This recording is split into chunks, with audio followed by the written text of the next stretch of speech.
Open your camera please. Andyan na ho yung aasawahin mo. Pangalan ho niya si Luciano. Sir Luciano, magandang gabi. Pangilang salim mo na po ito? Pangalawa po, sir. Pangalawa. Pangalawa pa lang. Kamusta ho kayo nang nakausap mo nung nakaraan? Bali. Pera yung ano niya, sir, eh. Pira ang hanap, ang gusto niya sa'yo? Oh. Pira? Pero ano naman, nabigyan ko siya. Kaya lang, ang mahirap kasi yung araw-araw kahingian, eh.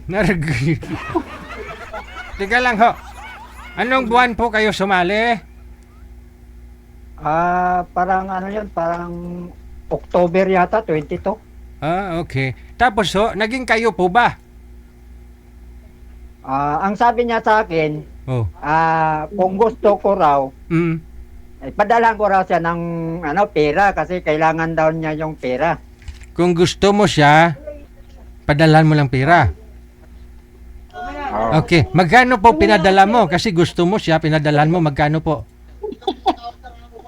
Yung pangatlo po, yung pumunta po ako sa Batangas, doon kami nagkita. 2,000 po yung pantubos ng cellphone niya. Ganon. Yung una mo pong padala, magkano? Yung una, 1,000. Okay. Tapos, sinundan pa yun. Halos araw-araw nga, sir. Tapos, pinadalan ko na naman siya ng 500. Okay. Magkano overall lahat ng nakuha sa'yo? Kulang-kulang sa 5,000. Okay. Kasama ho yung tinubos niya doon sa cellphone? Oo, kasama. Nagkita ho kayo sa Batangas, anong nangyari? May nangyari po ba? Anong ginawa ninyo? Ay, wala. Wala, sir. Bali, nagkita lang kami. Tapos, yun nga, sabi niya, kung may pera daw akong pantubos ng cellphone niya kasi nakasangla daw. Tapos, binigyan mo 2,000. Tapos matubos. Binigyan ko 2,000 kasi naawa naman ako, eh. Nung natubos na yung cellphone, anong ginawa ninyo? Saan ho kayo pumunta? Doon lang sa SM, nag-ikot-ikot sa SM. Hindi na, kumain lang ho kayo? Kumain. Tapos, ikaw din nagbayad, no? Siyempre, pag tayong lalaki, tayo tataya, eh. Tapos yung kumain, umuwi na lang ho kayo? Umuwi ako. Siguro mga banda alas 4, umuwi na rin ako. Kasi wala daw bantay yung alaga niya. Okay. So tapos naging kayo na, di ba? Siyempre, pinadala mo na lang pera, nakita na kayo. Hiniwalayan niyo po ba, sir? Bali, ayaw niya na, eh, kasi manahimik lang daw siya, eh. Ay? Paano ho yung hiniram niya sa'yo at saka yung 5,000? Paano ho yun? Okay na yun, sir. At least nakatulong ako sa kanya, eh. Kasi kailangan niya yung pera para sa anak niya pag-aral, eh. Hindi, baka ho masana, eh. Siyempre, nakasanla yung cellphone. Baka yung ginawa niya sa'yo, gagawin pa ho sa iba. Paano ho yan? Tapos sabihin niya, manahimik lang? Ganun. Baka ho, ngayon, baka nakatatlo na siya after sa'yo. Kasi po, hindi mo... hindi ko alam. Kasi kung hindi mo sana pinagbigyan ho yun, sir, hindi ho lalaki ulo nun. Siyempre, napagbigyan mo. Baka susunod nun, gagawin niya rin sa iba yung ginawa sa'yo. So, hindi tulong tawag doon, sir. Okay. Hindi tulong tawag doon. Kundi, tayo ang nagpapahamak lalo sa kanya, bumibilog ulo niya, laki ulo niyon. Totoo hindi? Totoo po, di ba? Imbes na nakakatulong tayo, lalo ho siyang nasasanay ho siya, eh. Parang tayo pa tumutulak sa kanya, nagagawin ho yun ulit, yung ginawa sa'yo. So, sir, dito na ho kayo ulit sa programa ko, para maghanap. Sana ho, totoo na ho ito ni ma'am, no? Saan po kayo ngayon, ma'am Belma Santos? Las Marinas po. Aba, sir, saan po kayo? Sa Antipolo, sir. Antipolo. Malayo, Antipolo. Pumunta ka na Batangas para ma-meet mo lang? Tapos kumain lang ho kayo? Sus. Siyempre, kaya tayo sumali dito sa programa para yung... Nagbabaka sakali, no? Hindi naman pwedeng hindi ka magseryoso kasi kaya sumali ka nga dito, naghanap ka ng magiging kapartner. Ikaw nga ho, seryoso, pero yun kasi, hindi. Yun lang. Sinabihan ko nga, ditry ko siyang nanghingi siya uli. Ditry ko na hindi ko muna siya pinadala ng isang araw. Nagalit na nga sa akin. Yun lang. Sabi ko na, eh. Nasanay.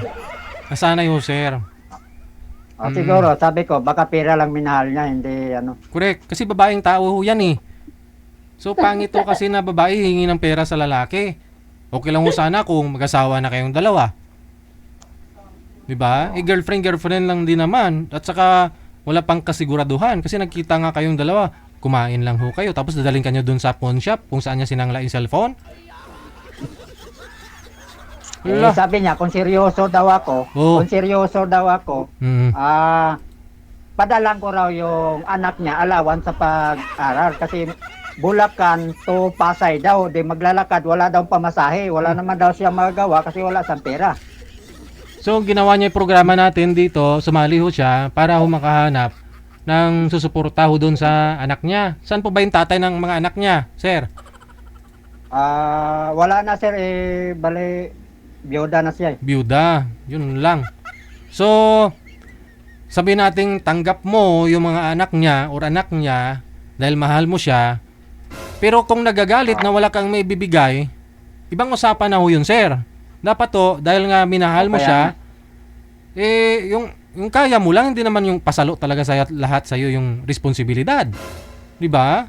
Ang gusto ko malanga sana doon sa kanya, maintindihan niya kasi trabaho ko, contraction. Hindi Ayun. naman araw-araw ako pwedeng yan kasi ang Correct. sahod lingguhan. Kung siguro kung kontraktor ka ng DPWH, pwede. Siguro, pwede. Pag mayaman ka. I see. Sige. No, ito po, usap na kayo ni Ma'am Velma. Usap po kayo ng 10 hanggang 15 minutos. Timer start. Pasok. Kamusta po, ma'am? Powered by Gel FM 90.7. Kumusta po? Okay lang.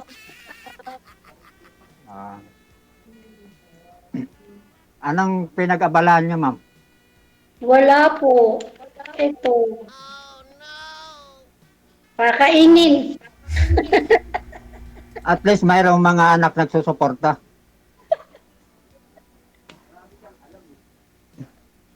Meron naman. Kayo po. Ilan na anak mo, ma'am? 3. Parehas pala tayo. 3 din anak ko. May mga asawa na. Ang sa akin may asawa na rin yung 2. Yung bunso at saka pangalawa. Ang panganay wala pa. Asan po asawa nyo? Wala na kinuha na sa taas. Okay. Tanong po kayo. Ilang taon na ba kayo? Ba, 57 na ako. Ano po? 57. Abay, matanda pa pala ako sa inyo. Ilang taon na ba kayo? 59. 59 na. Isa na lang ha. 2 taon lang pagitan. Naghihingalo na. Senior na.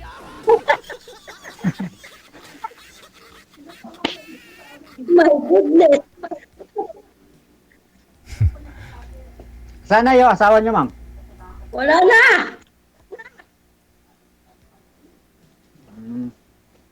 Nawala na. Parang Wala wala. tayo. Hiwalay?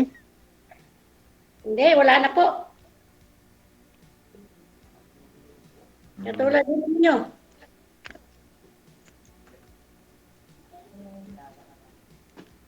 Taga saan ba kayo? Pares tayo. Antipulo. Antipulo nga Taga eh. saan po kayo?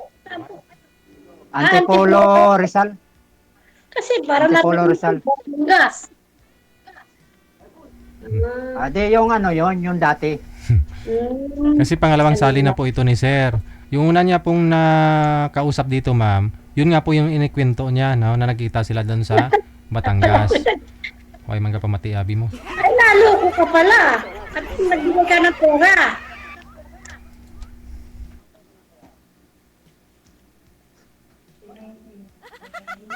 Tanggalin ko nga ito.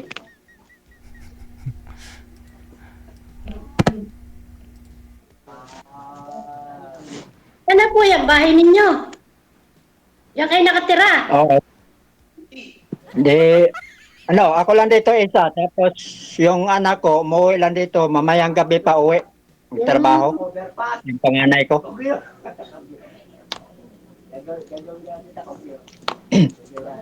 Kaya mag-isa lang sa bahay. Kaso layo din, ano? Antipuno. Antipolo. Ano? O sa Quezon City ako na, pumapasok. Quezon City ako pumapasok.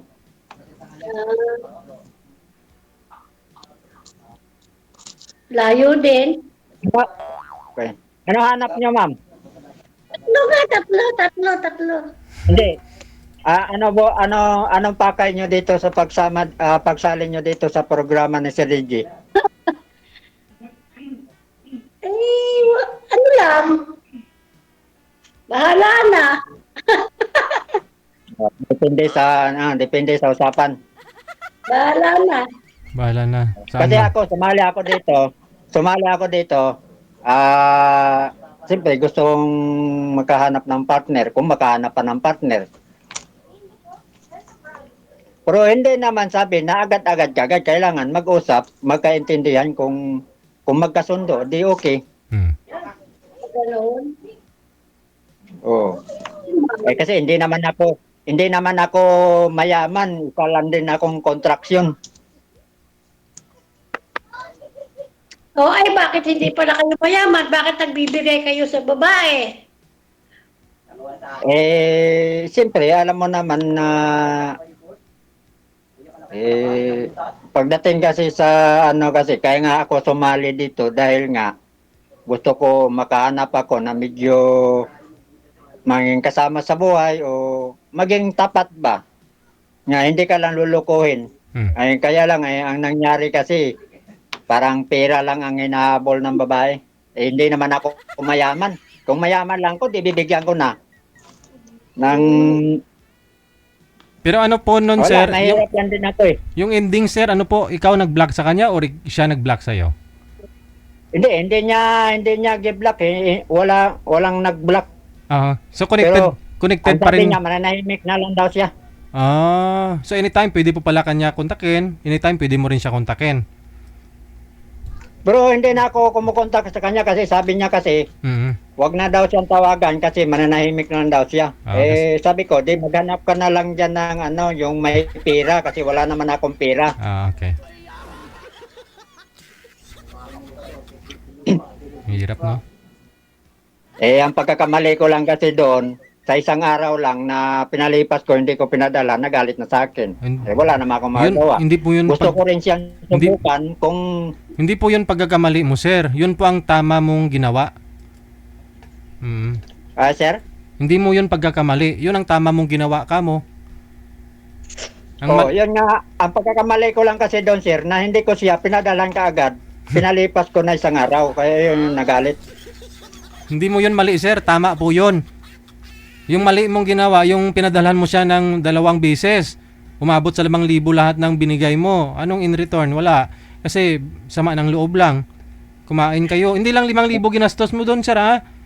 Hanggang pagkita ninyo, siyempre, kumain kayo. Sa akin, okay malang sa akin kasi ang pera, madali malang hanapin pag may trabaho ka. At least nakatulong ako sa kanya. Ay, hindi nga po yun tulong, sir. Hindi po yun tulong, parang tinolerate. Ikaw mismo tumulak sa kanya, gumawa ng masama. Hindi po yun tulong. Oo, sasabihin mo, tumulong ka sa kanya. Kasi, hindi niya naman hindi naman malinis yung hangarin niya sa'yo eh. Bakit to siya nagkapera sa'yo? Yun, hindi ko alam kung anong balak niya. Wag mo na po ulitin yun, sir. Kasi, mahirap kitain yung pera. Wag mo sabihin madali. Kasi una hindi yung kamag-anak siguro natin mas may nangangailangan. Yun, hindi mo nga po yun kilala lang lubos eh. 'Di ba? Minsan natatanggihan nga po natin kamag-anak natin, yun pa ho kaya hindi mo naman kilala ng lubos. Kaya nga, yun nga doon sir, nagagalit nga yung anak ko, sabi ng anak ko na babae, sabi niya, itigil mo na yan pa kasi wala ka namang obligasyon doon sa kanya. Bakit araw-araw? Okay lang sana, lingguhan. Correct. Kaya lang, ang nangyari, araw-araw ang hingi. Sigurado yung mga anak mo nangangailangan din po yan, di ba? Minsan kinakapos na rin. So, ayos lang yan. Yun na lang. DJ. Yun na lang po siguro, sir.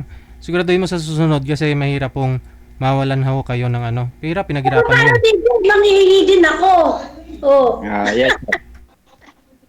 Si ma'am siguro, hindi naman siguro si ma'am siguro mukhang hindi naman manluloko din siguro. Pero try namin kung ano.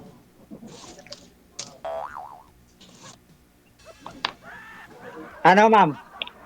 Ano po? Tanong kayo. Hindi, sa akin wala na akong may tanong ba? Kung desidido ka, di pag-usapan natin. Kasi yung pakay ko dito, wala naman akong ibang pakay kundi makahanap ng girlfriend o maging kasama sa buhay. Ano po, Kung, nangungupahan kayo dyan. pa? Nangungupahan ka po dyan. Sa bahay mo. Hindi. Hindi. Hindi pa ma'am. Ano po ito? Lupa po ito ng dati kong amo. Mm. Hindi sa inyo. Hindi. Yung bahay akin, pero yung lupa doon yung sa amo ko. Lahat kami ditong mga trabante nung araw, dito na lahat nakatira. Okay.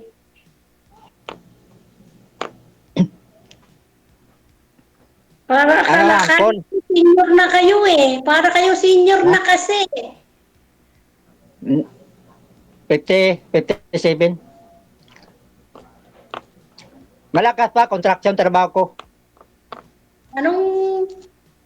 Anong ginagawa niyo sa construction? Yung gagawa ng bahay. Dati kasi sa Batangas ako pumapasok sa Tuy, Batangas. Ano nyo? Anong skill nyo? Mason. Masonorin. Tagasunod sa utos. Taga-utos ng foreman ba? Utos ng foreman, susundin mo. Ganun ba? Okay na yun kaysa sa wala. Oo, at ay mayroon naman. Pero hindi naman ganong kalakihan ang sound. Okay na, makaraos naman din. Wala naman na akong bubuhay na kasi puro may mga asawa na. Yung panganay ko may ano na rin, may trabaho naman. Hindi naman na sila nanghingi sa akin. Sila mga nagbibigay sa akin. Mabuti binibigyan kayo. Tapos Binibigyan ako sa anak ko na yung may asawa, yung pangalawa nasa Bulacan. Binibigyan ako. Tapos bibigyan mo lang dun sa girlfriend mo. Tapos ibigay mo lang doon sa babae. Tapos ang boxing. Yun. Big deal po yun, sir eh. Malaking bagay po yan.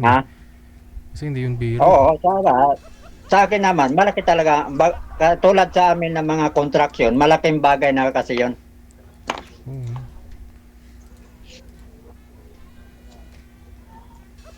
Bagay, makikita mo pa yun. Kasi kung may trabaho ka lang, madali mo lang mahanap yung pera basta may trabaho lang.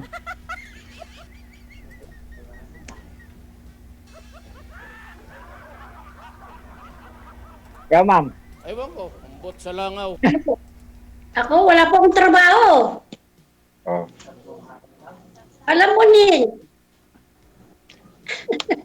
Hindi, okay lang yun kasi mayroon namang nagbibigay. May mga anak ka namang nagbibigay. Huwag mo lang ako, kasi wala na akong pera. Hindi naman po ako nanghihingi. Hindi, lang yun. Okay lang yun na Pero, mahirap naman kasi yung araw-araw. Kuya, tingin niyo ba manghihingi ako sa inyo? Hindi, mukhang mayaman ka pa sa akin eh. Paano mo nasabi? Kasi yung bahay mo nga, maganda yung bahay mo. Mas mayaman ka pa sa akin.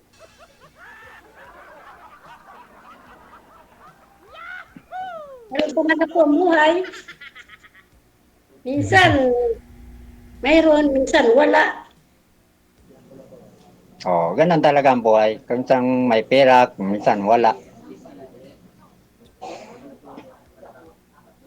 Hindi po kuya, chat ko na lang kayo. Andiyan na naman Oh, tayo. sige. Andiyan na naman tayo. Sige, salamat. Saan Good po kayo, evening. saan po kayo pupunta, ma'am? Wala. Ba't ho kayo nagpapaalam? I-add, Eh, I-add kasi mo wala ako, ma'am. naman tinatanong sa akin eh. i-add mo ako, ma'am. Para makilala ka ni sir, kaya ho siya nagtatanong. Oo. Ikaw, ma'am, hindi po kayo interesado kay sir? Hindi po kayo magtatanong? Tinanong ko na, di ba, may kung ilan ang anak, kung saan nakatira, anong trabaho. Ayun lang po ba? Wala na? Yun.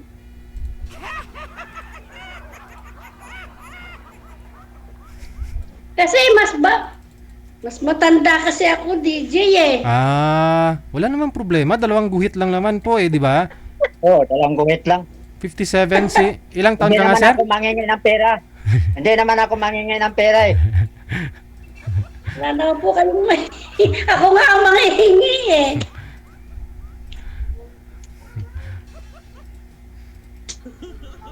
Kaya ko pa naman magtrabaho eh. Ay, oo naman. 57 ka lang eh.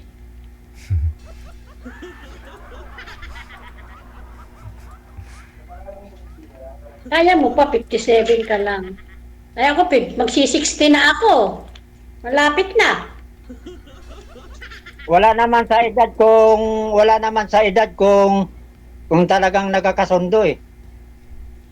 Sabagay, tama ka dyan.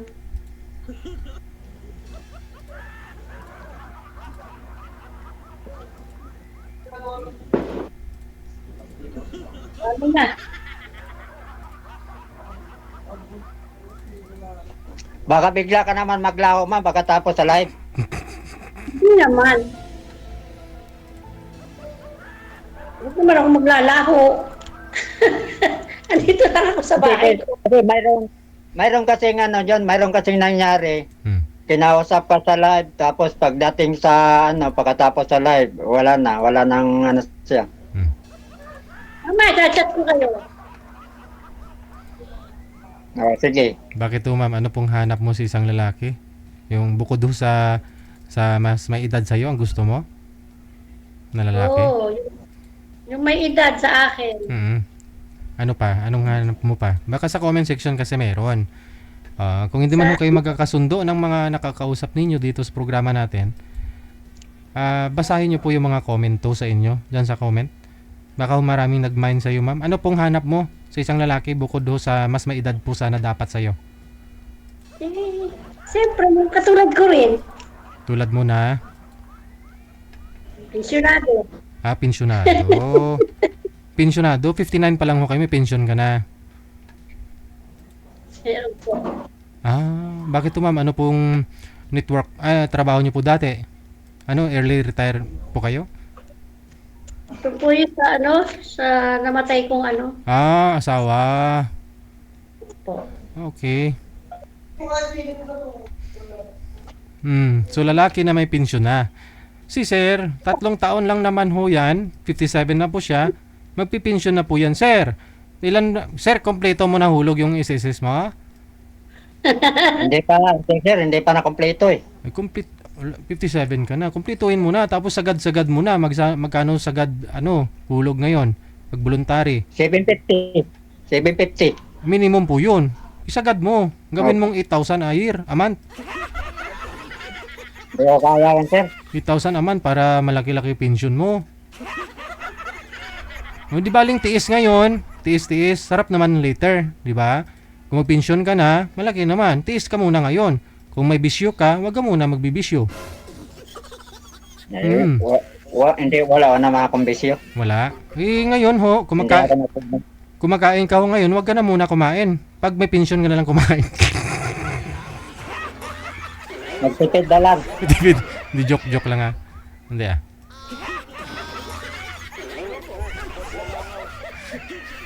so, yun nga po, no? Kung hindi man ho kayo magkaigihan ni ma'am, sa comment section, sir, tingnan po ninyo.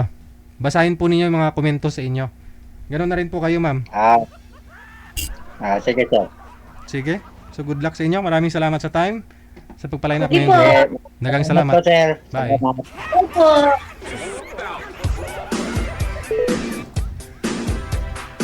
Masyadya talaga ito.